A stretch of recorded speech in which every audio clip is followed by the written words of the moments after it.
السلام علیکم دوستوں، میں ہوں محمد زبیر اور آپ دیکھ رہے ہیں یوٹیوب۔ تو آج ہم بات کریں گے سائفر کیس کے حوالے سے، کیونکہ ان کی بہن چیئرمین تحریک انصاف عمران خان صاحب کی بہن علیمہ خان نے عمران خان صاحب سے اڈیالہ جیل میں ملاقات کی، اور ملاقات کرنے کے بعد انہوں نے پریس میں ایک غیر رسمی گفتگو کے ذریعے ایک خبر جو ہے وہ بہت ضروری خبر جو ہے انہوں نے ریلیز کی۔ ان کے مطابق چیئرمین تحریک انصاف عمران خان صاحب نے اب یہ فیصلہ کیا ہے کہ اگر ان کو پاکستان کی عدالتوں میں انصاف نہیں ملتا، جیسا کہ آپ سبھی جانتے ہیں کہ حالیہ دنوں میں چیف جسٹس قاضی فائز عیسیٰ صاحب نے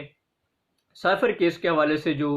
بینچ تشکیل دیا، اس کی جو سماعت ہے وہ تقریباً 20 سے 24 نومبر کو ہونے جا رہی ہے۔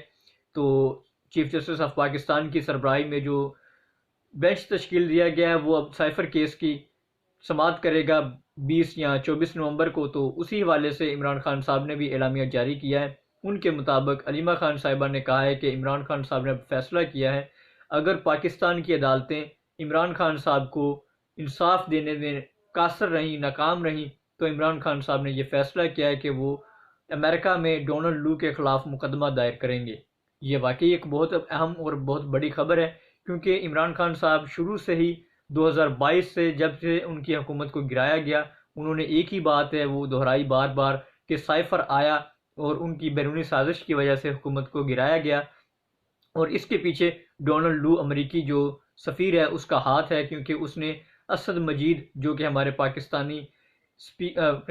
سفیر جو امریکہ میں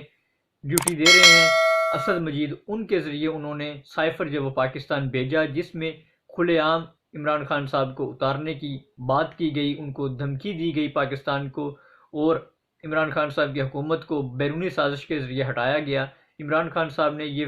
معاملہ جو ہے وہ مارچ 2022 میں بھی اٹھایا، اور ان کے دور میں بھی کور کمیٹی کا اجلاس ہوا، انہوں نے بھی اعلامیہ جاری کیا کہ ان ڈپلومیٹک طریقے سے عمران خان صاحب کی حکومت کو گرانے کی کوشش کی گئی، جو کہ ایک غیر سنجیدہ نہیں بلکہ بہت ہی سنجیدہ معاملہ تھا۔ پاکستان کی سلامتی کونسل کو ٹھیس پہنچانے کی کوشش کی گئی، وزارت دفاع نے بھی اس کا نوٹس لیا، اور انہوں نے بھی امریکی سفیر کو اس بات پر برہمی کا اظہار کیا۔ اور اس کے علاوہ جب شہباز شریف صاحب کی حکومت آئی، اور شہباز شریف صاحب کی حکومت آتے ہی انہوں نے پھر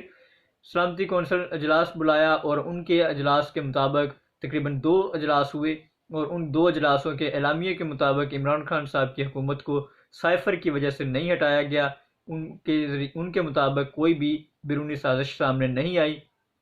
پہلے تو امپورٹڈ حکومت نے سائفر کو ماننے سے انکار کیا، اور تقریباً 6 ماہ لگاتار انکار کرتے رہے، بلکہ اس سے بھی زیادہ عرصہ انہوں نے انکار کیا۔ پھر اچانک سے ان کو یاد آیا کہ سائفر جو وہ وزارت دفاع میں موجود ہی نہیں ہے، اور انہوں نے عمران خان صاحب پر سائفر گمشدگی کا مقدمہ درج کرتے ہوئے عمران خان صاحب کو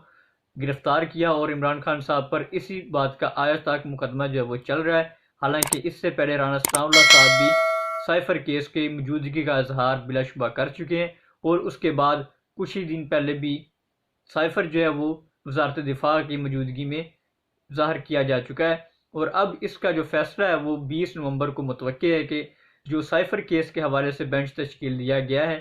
وہ اس معاملے کو جلد از جلد نمٹانے کی کوشش کرے گا، کیونکہ یہ ایک انتہائی اہم مسئلہ چل رہا ہے۔ اور عمران خان صاحب کی جو سائفر کیس کے حوالے سے اس وقت بیانیہ ہے وہ یہی ہے کہ سائفر ان کی موجودگی میں آیا اور ان کو گرانے کی کوشش کی گئی، ان کی حکومت کو گرانے کی کوشش کی گئی۔ تو خیر یہ معاملہ چلتا رہے گا ساتھ ساتھ، اور اس کے علاوہ جو اب ان پر مقدمہ چل رہا ہے وہ توشہ خانہ کا ہے، اور ایک القادر ٹرسٹ کیس بھی چل رہا ہے۔ تو القادر ٹرسٹ کیس جو ہے وہ اسی لیے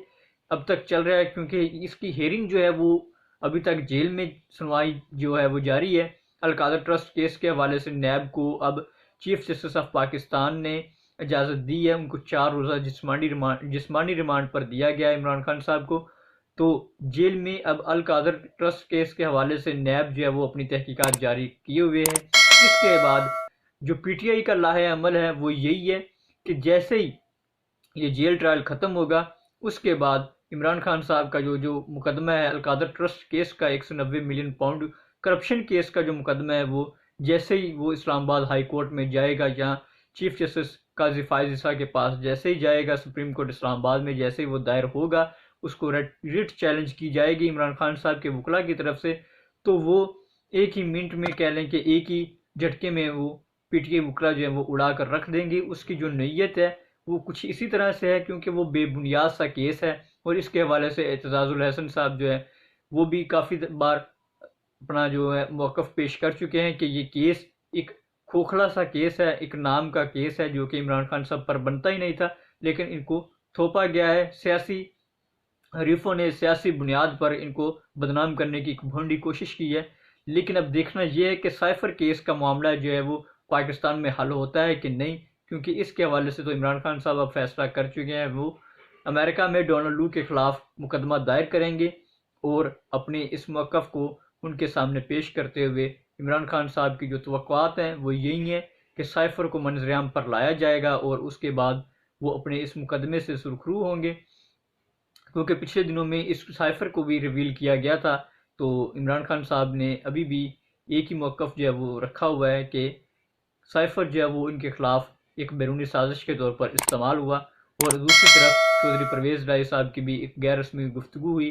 میڈیا سے، تو انہوں نے بھی یہی کہا ہے کہ عمران خان صاحب سے ابھی جو ہے وہ یورپی یونین کے جو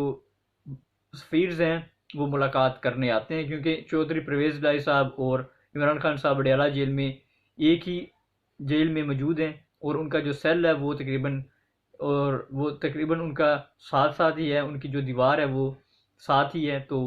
عمران خان صاحب اور چودھری پرویز رائے صاحب کی ملاقات تو نہیں ہوئی جیل میں، لیکن چودھری پرویز رائے صاحب کے مطابق امریکی سفیر ان سے ملاقات کرنے کے لیے آتے رہتے ہیں، اور اس کے علاوہ یورپی یونین کے جو آئی ایم ایف کے پروگرام کے تحت بندے پاکستان میں آتے ہیں وہ بھی عمران خان صاحب سے جیل میں ملاقات کرتے رہتے ہیں. تو اب دیکھنا یہ ہوگا کہ سائفر کیس کا جو مقدمہ ہے وہ کہاں جا کر رکتا ہے اور کیسے اس کو ختم کیا جاتا ہے. آپ کو پتہ ہے کہ سائفر کیس کا معاملہ چلا، پھر اس کے بعد 9 مئی کا معاملہ چلا خان صاحب پر، اور خان صاحب ابھی بھی ڈٹے ہوئے ہیں اپنے موقف پر، اور وہ ڈونلڈ لو پر اب مقدمہ کرنے جا رہے ہیں. تو اللہ پاکستان کا حامی ناصر ہو. پاکستان زندہ باد.